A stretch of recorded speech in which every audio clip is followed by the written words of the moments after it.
Hello,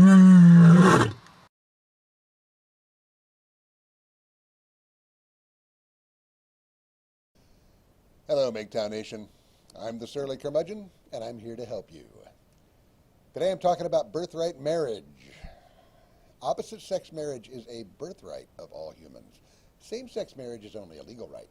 And the people writing the laws have gutted legal opposite sex marriage so that anyone who finds themselves in a divorce court or a custody court can expect a bloody hammering. It is the responsibility of all men to protect their families from evil. Evil includes divorce court and family court, so a man must structure his life so as to be as armored against those as possible. Men want to form families generally. That means three things. One, structure your relationship with your wife without a marriage license. It's the marriage license that allows divorce court into your life at your invitation. This can be done with an LLC and a family trust.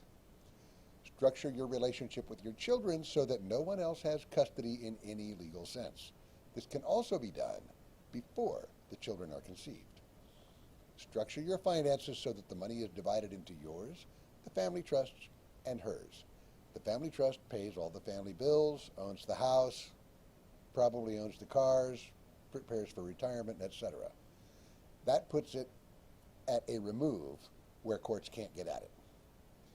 With these three things in place, you can have a wife and children without the risk of divorce court or losing custody of your kids, absent some actual abuse that gets child services involved, and you'd have that risk whether married, divorced, or widowed. Here's how you do a birthright marriage, and that's copyrighted. You can talk about it, you can write about it, but always attribute it to Joshua Daniels. Find someone who wants to marry you and is qualified for the offices of wife and mother. You'll decide what those qualifications are, and you'll make an offer to anyone who meets them. If you don't meet someone who meets those requirements, don't make an offer. Form an LLC or C Corp. Lost my place. Hang on. There we go. Talk to a lawyer in your state to see which one will meet the requirements of birthright marriage best in that state. It varies. At the actual wedding ceremony, you and she will sign the LLC documents. The family trust is your creation, and you're the administrator unless you forfeit that right by violating the LLC charter. And you're the president of the LLC, and she's the vice president. In some states, you also have to have a secretary and a treasurer, but these are good things to have to keep a family accountable and moving toward healthy goals. You'll meet with them once a year or so. It won't be a burden for a leader like you. Write the charter to include these things. Your responsibilities. And here I don't recommend a blanket statement like provide for the family, because that creates an argument that you have to go get her anything she wants. Providing is kind of open-ended, okay? I recommend something like, when there isn't sufficient food for all, the husband will put the children first and the wife second and himself last in apportioning whatever food, clothing, and shelter may be available. That means you don't have to get her a better house. It means you have to give her room in your house to sleep. And it has to be as good or better than where you sleep. So if you're sleeping on the floor on a mattress, you have to let her sleep on the mattress too, but you're not obligated to buy a bed. This is very important in cutting the ground from under gold diggers. Think carefully about what responsibilities you put here because she'll be able to hold you to them. Authority over the family residence and location. You can decide to move the family, but if she gets a job in another city and wants to move, you can veto the move. If she can work the job and still fulfill all her other responsibilities, well, fine. Cohabitation. You both have to sleep under the same roof so many nights a year, okay? And the children have to sleep under that same roof more nights per year, okay? Authority over child rearing policy, practices, and schooling. This applies to all of the children drawing any benefit from the family trust. You'll see why in a minute. So that if one of the split-up scenarios occurs, and she's living somewhere else, but her kid gets medical insurance or anything else from the family trust, you, who are also the trust administrator, have authority over how she raises and schools that kid. If she wants to end your authority over that, she has to surrender the benefit. Most women know absolutely dick about raising children, really, and even less about raising boys to be men. If this isn't squarely under your authority, there will be fights and warped children. Schooling matters because, homeschooling is often the father's choice, but that means work for the mother. If she isn't willing up front to carry out your policies in schooling, don't sign her up. She'll fight you, and rarely for a reason related to the children's well-being. She'll want private school for the status or public school because she's lazy, etc., etc. Knowing what you want before you marry and putting it in writing and securing her agreement is the only way to get what you want.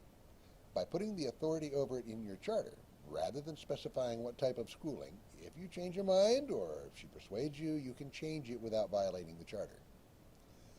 Sexual fidelity. Dig deep into this and write it up so both parties will be happy. Is masturbation infidelity? Whatever the answer, write it into the charter. Some people think same-sex sexual behavior is somehow not infidelity to the spouse.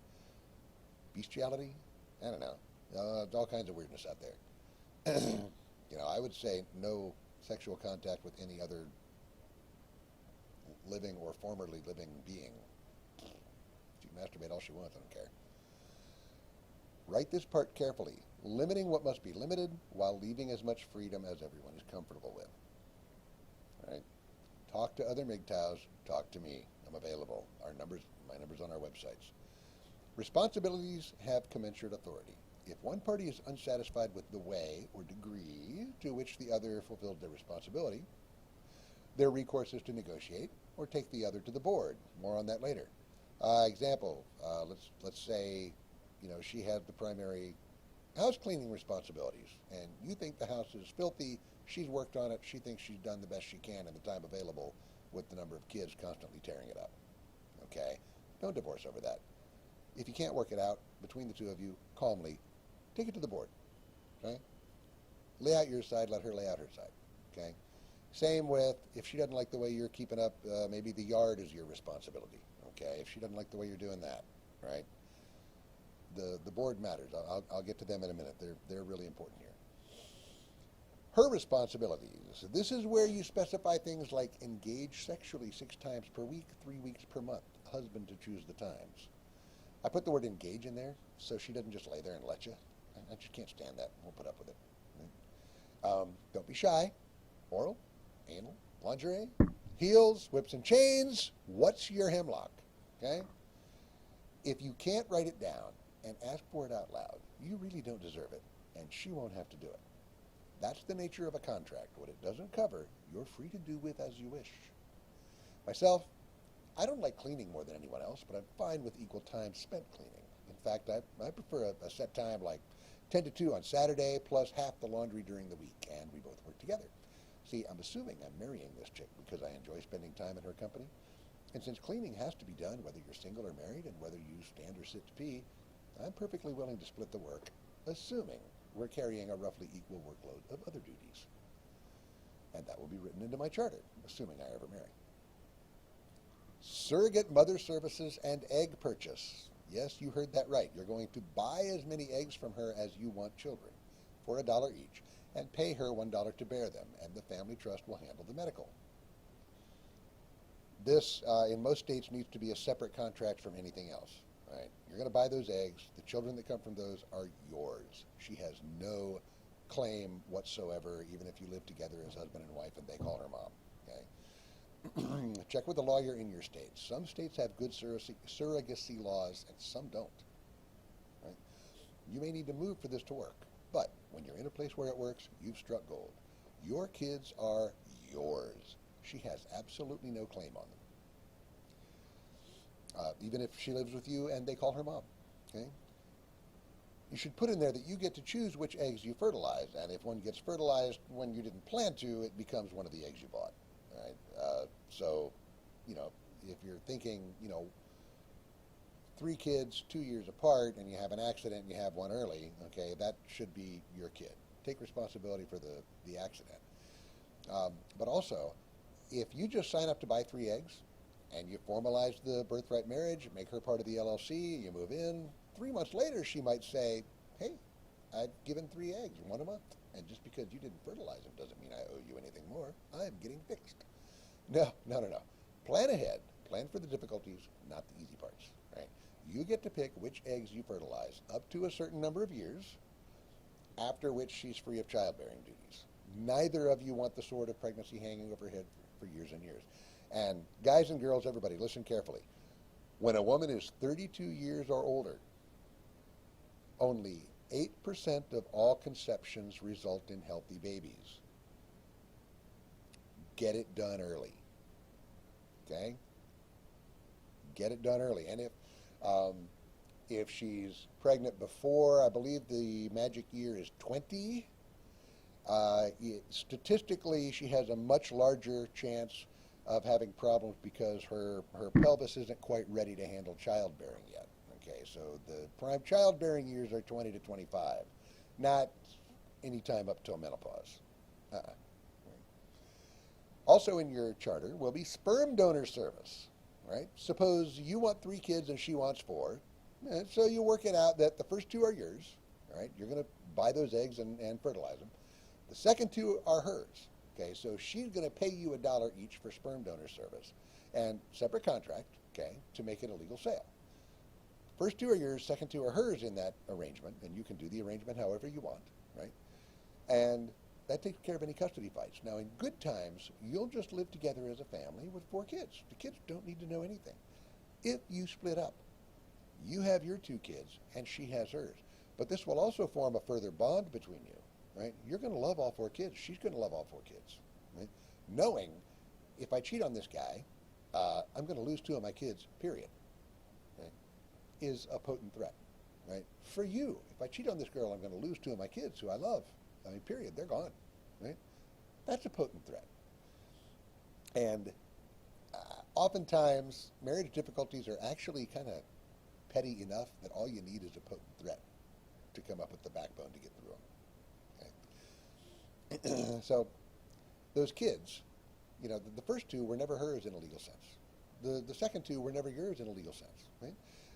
But now in the LLC charter, as president, you need to have the authority over those kids, just as if you were a father, write it all out, okay? But there's no custody or child support to argue about, because they're not your kids, or they're not her kids, okay? No one can force visitation either. And frankly, I've been watching children of divorce for a long time. It would be emotionally better to just split the family cleanly and tell the kids, you want to see the other parent? You can look them up when you're 18. Okay? Let them get the grieving process over with. Don't keep the wound open. Yeah. You should include sterilization once the family size is established. Who's going to get fixed, you or her? All right? Logically, it should be you. There are reversible vasectomies today. So once you've had the kids you want, if it's in the charter, you got to do it. Right? But then you have this amazing sex life with no worry about pregnancy. And a decision like this is way easier when it's off in the future. There's no kids yet. You're not even married yet. It's like borrowing money. I'll buy a $60,000 house. I'm going to pay back $250,000 over 30 years. Yeah, it's way in the future. Okay, I'll sign that. Yeah. And you'll be glad you did. Nagging and wearing down. Women know that men have a limit, and they often abuse that knowledge. Okay? My charter will include a no further discussion clause about anything that a party has authority over. So I have authority over my money. Okay? If she bugs me for more money than the charter gives her, when I get tired of hearing about it, I can invoke the no further discussion clause and whatever penalties go along with it. Okay? Like, sweetheart, I'm done talking about this. Next time you bring it up, it's whatever fine is in the charter. $100 fine, blowjob, I don't know, whatever. You need a family trust, and the LLC charter should require 2 income distributions to the family trust. One if you're working, and one if you're both working, well, maybe a third, one if she's working, and you're not. First, if you're the only one making money, she gets a smallish percentage, so she's got some money. The family trust gets a certain percent, because that's where all the family bills get paid out of, okay? And where you build retirement. Very important. The family trust owns the house, right? The rest is your money. There's mine, yours, and ours is the rule always. The second income distribution is if she's making money and you're not, or whether she's making money whether you're making money or not. She gets no cash from your paycheck, and she assumes a proportionate contribution to the family trust. And you should probably write a rule, if she's working and you're not, you get a certain amount of money from her, so you can put gas in the tank to go look for a job or whatever you're doing. Okay. You need to include the separation rules. If you split up, if you dissolve the LLC, much simpler than divorce. Okay? Can either of you cash out of the retirement part of the family trust? You need to decide. Write it down. Which kids inherit how much of the family trust and its assets, like the house? Or does the family trust go on and the kids are beneficiaries based on how many years y'all were together before this bimbo cheated on you and the kids went away? Okay? Or if she cheats on you, do they lose everything? Right? Decide and write those into the charter before you take a wife. Talk to other MGTOWs. They're smart guys. They'll help you work this out in a deal you can live with and that you can understand. All right? Then, if you split up, there's no fighting over how or whether the family trust should be divided up. That was decided before you got married. Like, if one spouse cheats on the other, what do they get? In my family, she would walk away with only the kids that are already hers and her personal property that the trust didn't pay for. Remember, the trust should own the dogs and cats since it pays all the medical bills, which presumably would include veterinary bills. And the kids have no rights of inheritance or benefits from the trust. Now, I love those kids. I raised those kids. Maybe I'll grant them benefits, but they have no right. They can't sue for it, and she can't demand it. How about mental or physical cruelty? Same deal. I've dated some violent women, got rid of them in a hurry, okay? And some were just mind fuck, okay? Like, nick, go away. How about emotional infidelity? She has a crush on some other guy. You have a crush on some other girl, okay? This doesn't matter to some people as long as there's physical fidelity. Think about what you want. Write the rule so that it protects what you care about. And if she cares about something different, work out a rule that you can live with that protects what she cares about. Okay? Breach of charter. Suppose you don't put the money into the family trust like the charter says, or she doesn't carry out your policies on child rearing. Look at each provision in the charter and ask the question, if they don't do this, what penalty should they pay for each instance until they finally get back in line? Or, if I decide to just split it up, end the LLC and split the family, how do we split things up? Okay? There's only a few questions in a split up. Whichever parent is leaving, do their children get any benefits from the family trust or inheritance rights from the family trust? Okay? Does the leaving partner, the one who screwed up, okay, do they keep any benefit from the family trust like retirement? Can the leaving partner force the family trust to liquidate and cash them out? One or more of these possibilities applies to every situation in which one partner or the other wants to dissolve the marriage. So look at each provision in the charter, assign one or more values in terms of these three questions. Right? It's called planning. This is where the my money, your money, our money rule is really important.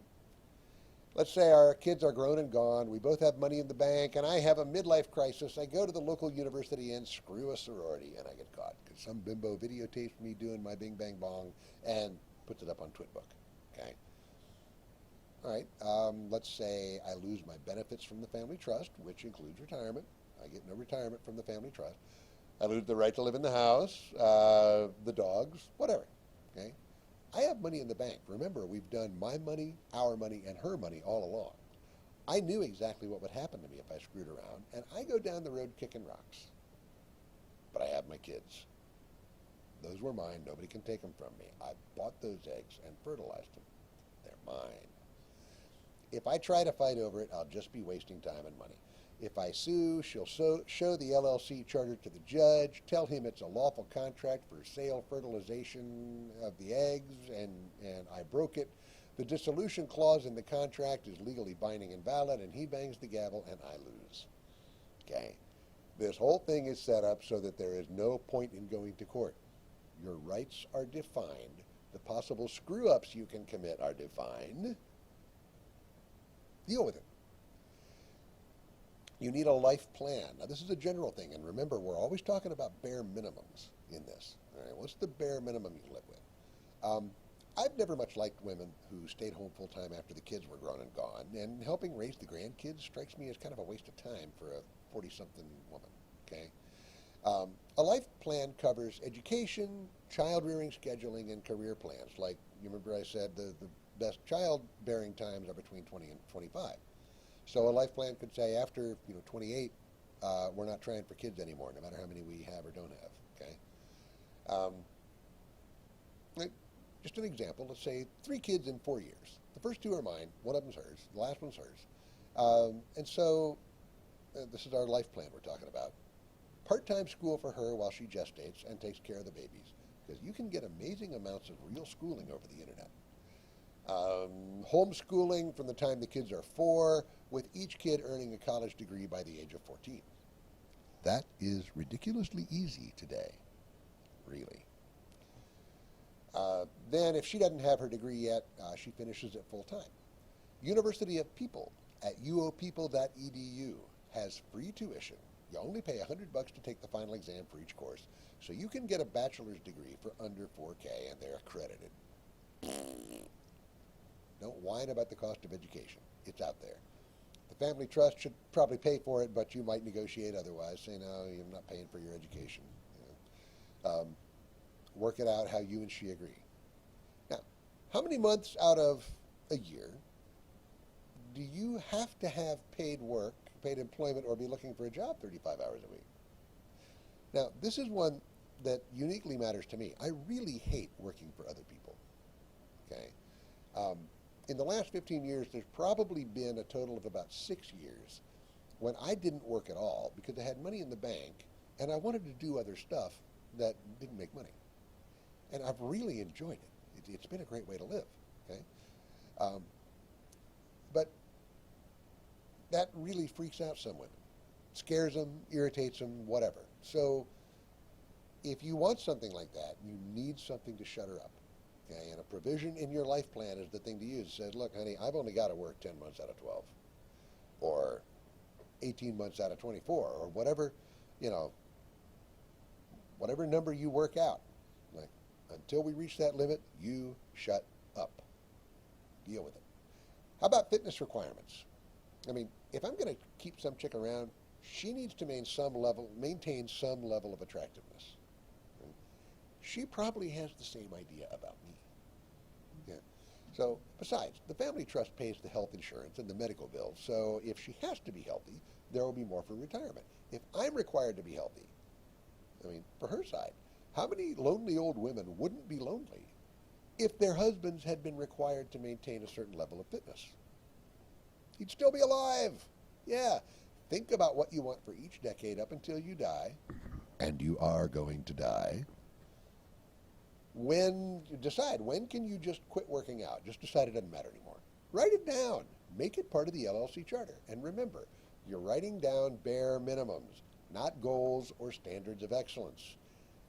If you just want her to keep her body mass index under a certain number and you want to stay under a certain amount, put that in. If you want a really healthy, strong family, put daily workouts in there. Get healthy and stay healthy together. Remember, if it's in the family charter, she can't just say one day that she doesn't want to do it anymore.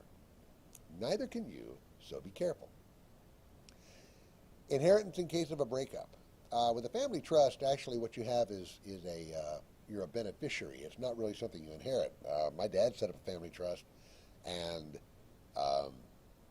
I'm not going to be a beneficiary until Mom dies, but then it's not that I actually inherited it. It's a benefit from a trust, okay? But these things are controllable.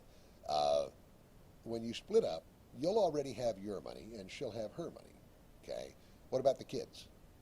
In certain kinds of breakups, it's so egregious, the kids get nothing. In other kinds of breakups, you know what? Yeah, the kids should have whatever benefit from the trust. Debt rules for the family trust.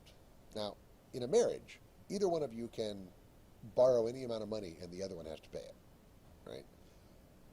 In an LLC, it's not that way.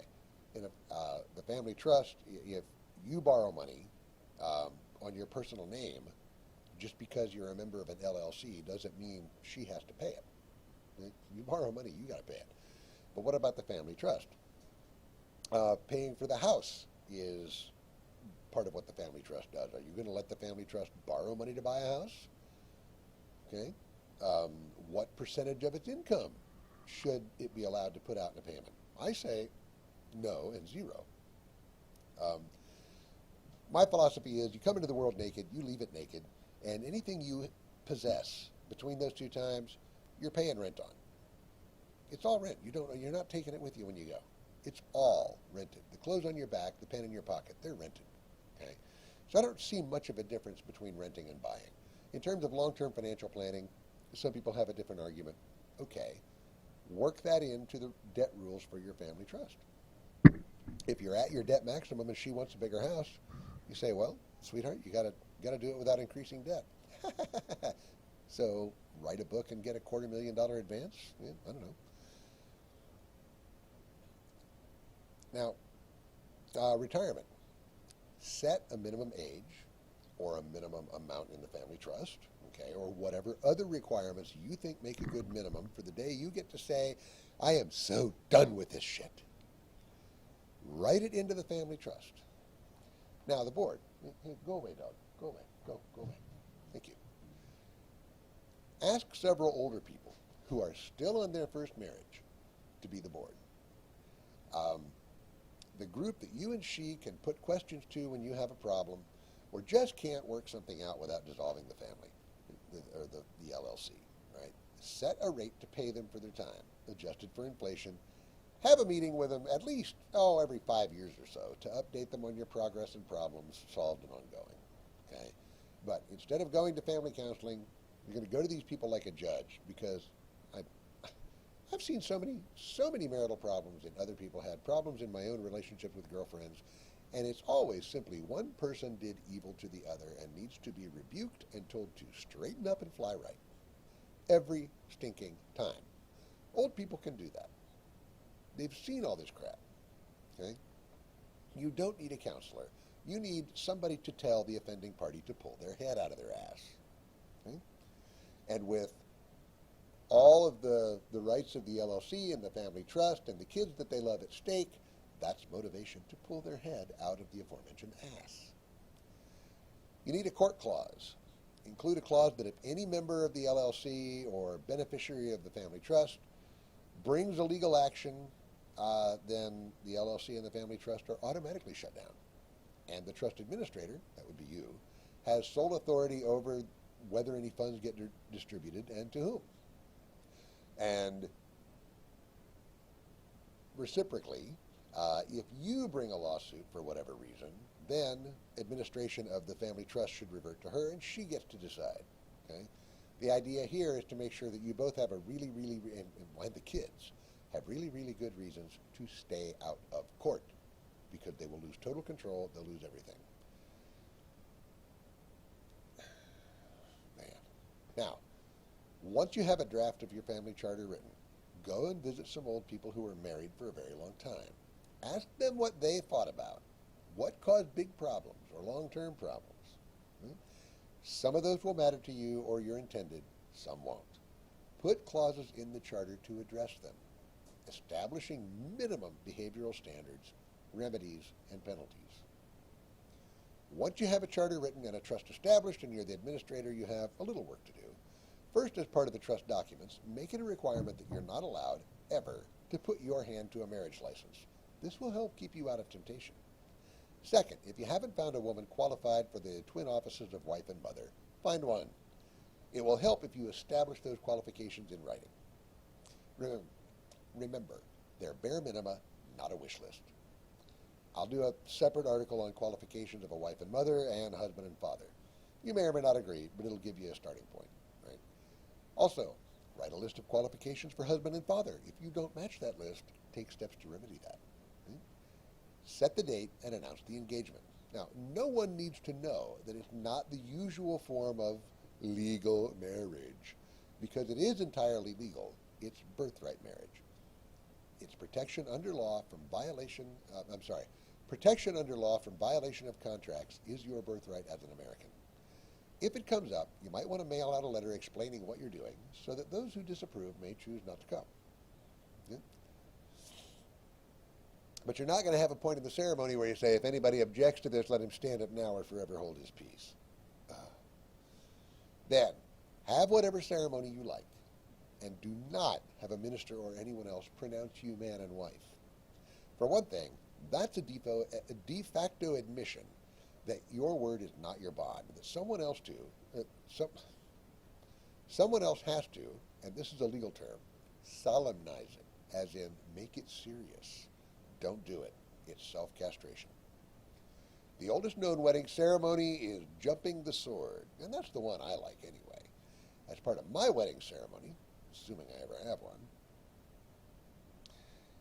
We'll sign the LLC and the family trust documents, exchange vows, sing whatever songs, say whatever pretty words.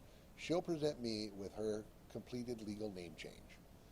Then, after we've said our vows and exchanged rings and had music and whatever, she will jump the sword into my arms. I'll dip her into a kiss, stand her up, and present, facing the crowd, and present her. Ladies and gentlemen, I have taken a wife. I present to you, insert name here, Daniels, Mrs. Joshua Daniels. That is a title only I have the authority to bestow. Only you have the authority to bestow the office of wife on any woman. A court can't do it. A minister can't do it. No one can. Don't give that authority away, and don't enter into a poorly written arrangement. Do it right. Stay healthy. Stay sane. Be happy. And always put your clothes and weapons where you can find them in the dark.